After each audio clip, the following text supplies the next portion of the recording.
struggling with prop firms? Let's go.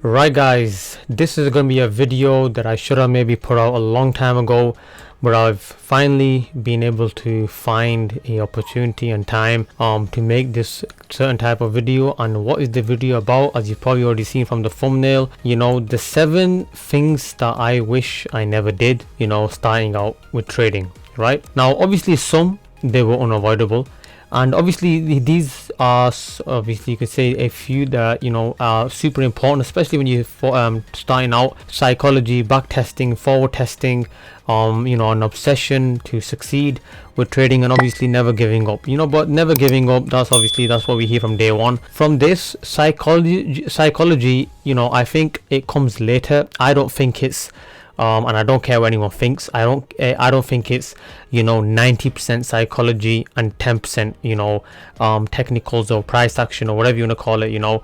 I think it's, you know, 90% actually is the other way around. 10% it's psychology, and 90%, you know, it's down to your strategy, the way you know, your price action, you know, it comes all to that fundamentals, technicals, whatever you want to call it, however you look at it.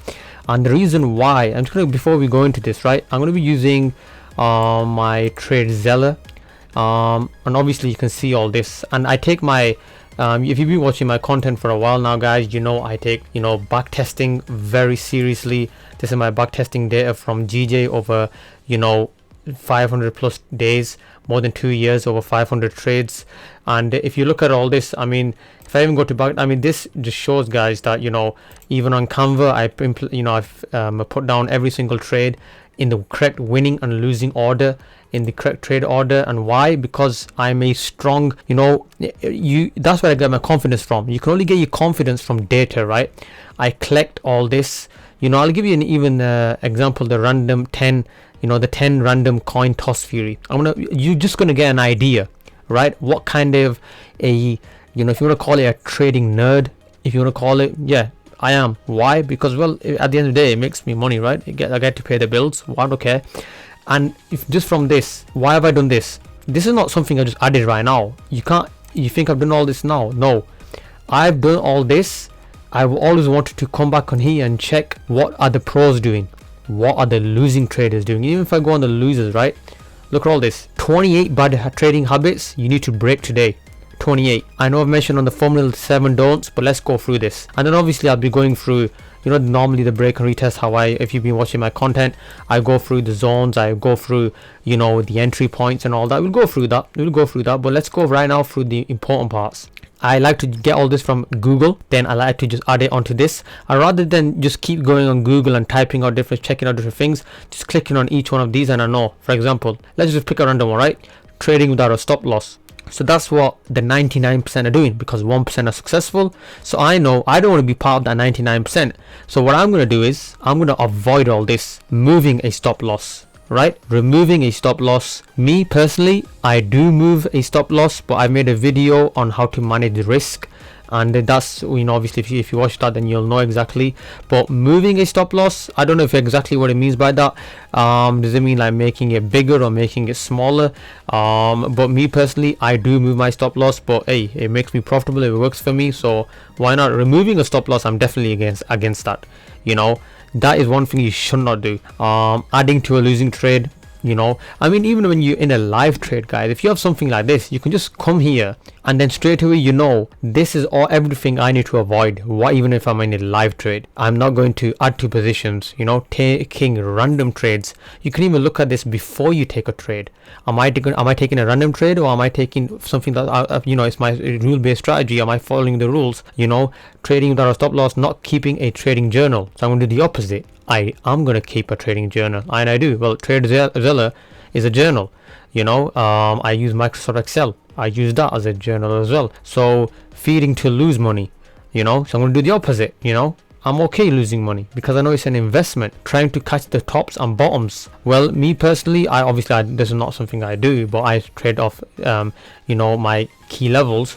So yeah, technically I do avoid this. I look for major key areas, but I'm not trying to catch the tops and I ride the wave, right? I follow the trend. Not planning trading entries and exits. Well, no, I take all entries according to my plan.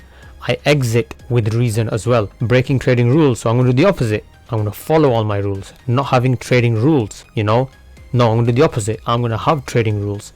So this is just like, here we've got more here. Let's check these ones out. So look at this. Most losing traders skip these 5 steps. Look for a 65% winning percentage. Mine's around 68 to 72, and I've clearly mentioned that many times in my videos. Even a 50-50 is okay, guys. If you have a 1 to 2 risk to reward strategy, a 50-50 is even okay. But how realistic is that even in today's time, right? I think you need to have a good win rate and a good risk to reward at the same time. Accept reasonable average win to average loss ratios. Again, 1-to-1s, there's I think 1 to 5, 1 to 4, minimum 1 to 4 is perfect, and that just helps with your psychology. But to really quickly go over this, obviously these are all the books I read. I add every single book here as well. If I click on the the 10 random coin toss theory, let me just see if it's the one that this is going to be quite and I've put this data in myself. Yes, I've put this in myself. And what is this, right? This basically, guys, was Euro USD.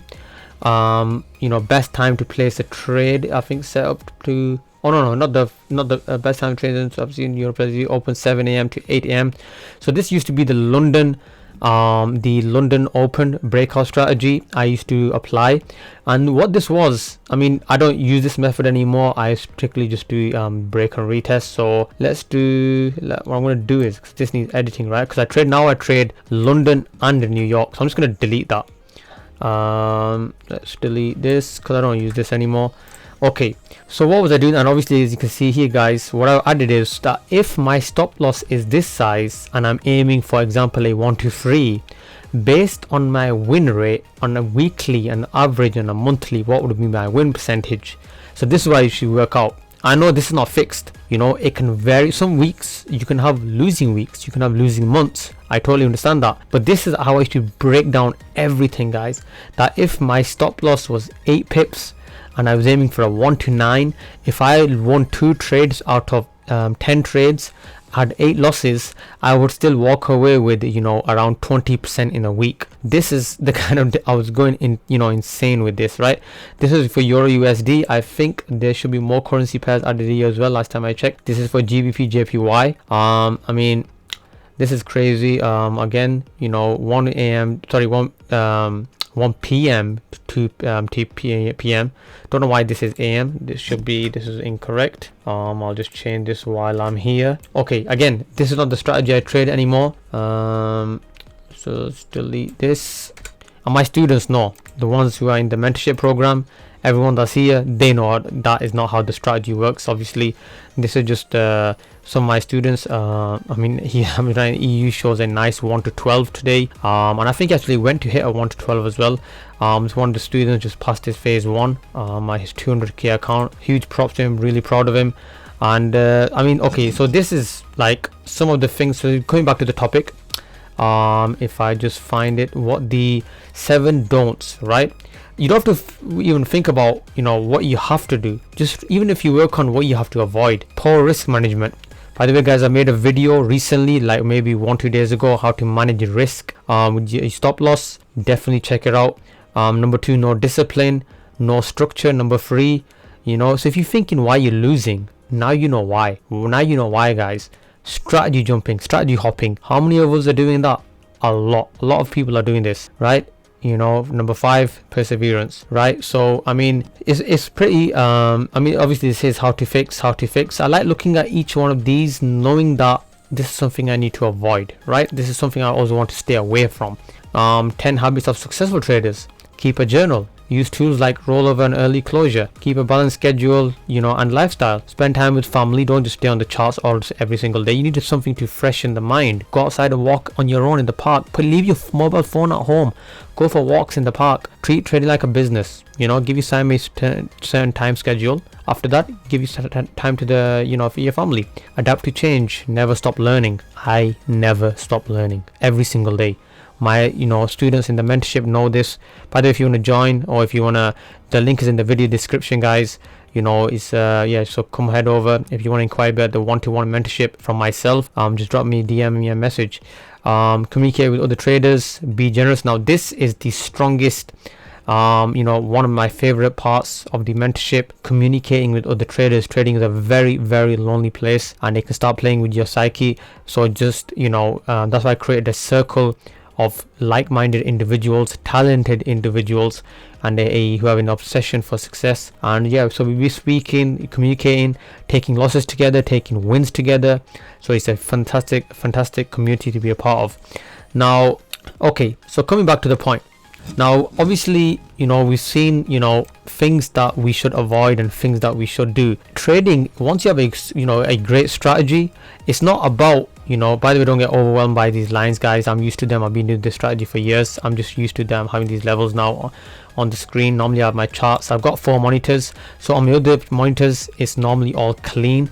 I just have one of them drawn with all the levels, simply because I know then, okay, will these levels have a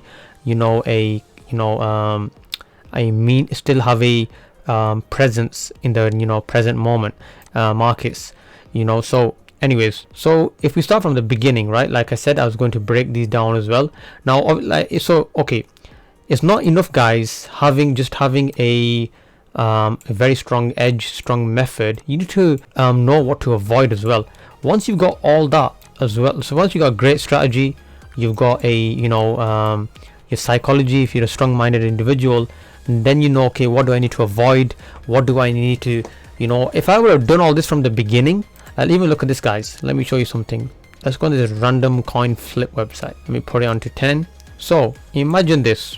I'm taking 10 trades. Heads is going to be the winner, heads and tails is going to be the loss. Let's flip the coin. 1 to 4. Heads is 6 times 4, right? 24. Take away this, 20%. Now imagine on this trade here, we've got 2 losses here, right? 2 losses are minus 2%, right? A minus 2%. Now the way I manage risk, I would have been minus 1%. Still risking 1%, but I would have only lost 1% after 2 trades. Now, before I get to this section here, this trade here, which would have been a winner, the first 2 trades, right? The first 2 trades, let's go back. What do losing traders do? Let's go back. Okay, poor risk management, 0 discipline. So let's take 0 discipline into account. So let's go this. So 2 were losses, right? 2 trades were losses. So imagine this one was a loss. Imagine this one a loss. So I'll color this orange. Now I've colored this orange. I take a loss, right? I take a loss. Now am I supposed to go on tilt mode? Am I supposed to go on tilt mode now? So 2 trades, that's not going to benefit me. Why? Because even if these 2 trades are a loss, look at my third trade, this one here. This one is a winner. So let me just put this one as a loss as well. If I would have kept my discipline, guys, and the break and retest is a super simple strategy. You draw your levels. I break it down to the smaller time frame. What do I see? By the way, guys, this is not the break and retest I show to my students. Mine is more refined, has a higher win rate and a higher risk to reward. Now look at this. We get a little consolidation, if you want to call it. Price is testing this resistance. We get a clean breakout. But where is the first clue, guys? Where is the clue? Look at this. This is resistance, right? This is support, right? This is support. I've got my breakout. Why? Even if you look at this, guys, the highest point, if I even draw it like this, was this wick here, right? Then it became this wick came to touch the resistance of this wick. Super simple. Resistance, right? Then I get my breakout here. This was the breakout. Now price is coming back down here, right? Price comes back down here. Just take the entry. You can't go smaller than a 1 minute time frame. I've got my breakout. After that, you just leave it to probabilities, right? I'm just going into super refining this, right? Refining this, and this would I give a how much? So if I was to stick being disciplined, 2 losses, I would have lost 1% in total, even if I was risking 1% per trade. This one here, guys, I still walk away with, Don't know why the stop loss is so small. Let me just zoom in a bit more. Let's make it around 4 pips at 125. How crazy is that? With correct risk management, a strong mindset, a strong edge, with a a good strong strategy, combined, having a good strategy with a strong edge. I don't know why I just mumbled it like that. And then obviously patience, discipline. And what happens after 2 losses? The winner eventually does come. Now imagine, guys, see, this is why it's super important. Imagine I lose all 4 trades. Now I've lost 2% in total. I will risk I will only lose 0.5%. I will risk 1% though, due to my risk management plan, the way I normally trade. And look at this, 4 trades in a row. Even my next trade, I only need, look at this, I only need a 1 to 2 to break even, right? I'm still risking 1%, but if I lose 0.5%. And what happens? But this gives me a 1 to 10, guys. This is like saving up 20 of my trades.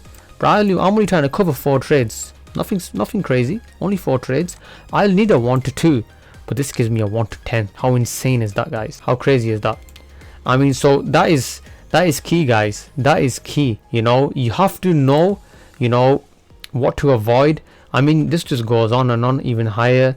I'm always working out, like, 20 days of testing the 1 hour tweezer. This used to be an old strategy I was testing. This is my why I trade.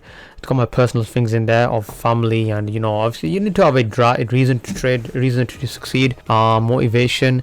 This is break and retest 2.0. I've just upgraded it. How to break some bad habits, mastering emotions. What repeat patterns do I always see? I take pictures and add them to here. Self-reflection, reading a lot of trading books, obviously, like I mentioned here as well. Psychology, the 7 pillars of forex trading. Entry candlestick patterns. I've some things I need to print out, and I just hang them on my wall.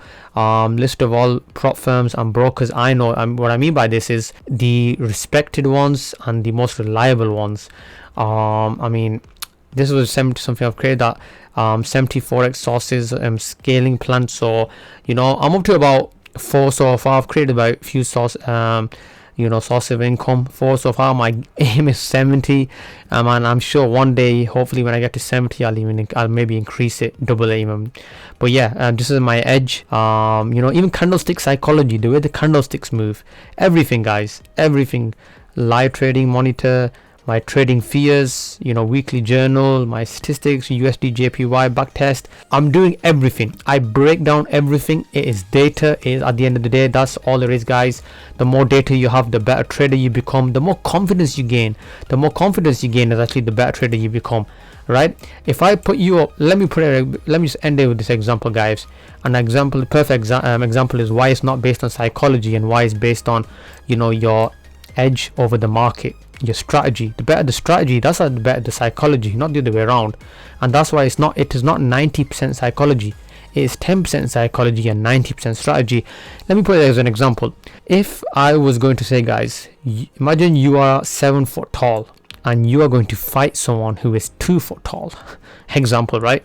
Are you going to feel scared? Are you going to feel intimidated? Hell no. That is your strategy, right? That's your edge that you have over this individual. You're psychologically, then you're going to be having, you're going to be feel confident. Now switch it. Imagine if you're 2 foot tall and you're going to fight someone who's 7 foot. Now you got a weak edge, right? You don't have the best attributes. You're naturally you don't have an edge over the market. You don't have an edge over this battle that's about to begin. So naturally, psychologically, you're gonna feel down. Your strategy has to be good in the first place. Your edge has to be good in the first place. And that obviously is through data, but your strategy has to be good in the first place to give you that good psychology. I hope this video is helpful. Hit that like and subscribe, share, comment. I reply to every single one of my comments. Take care, and I'm out.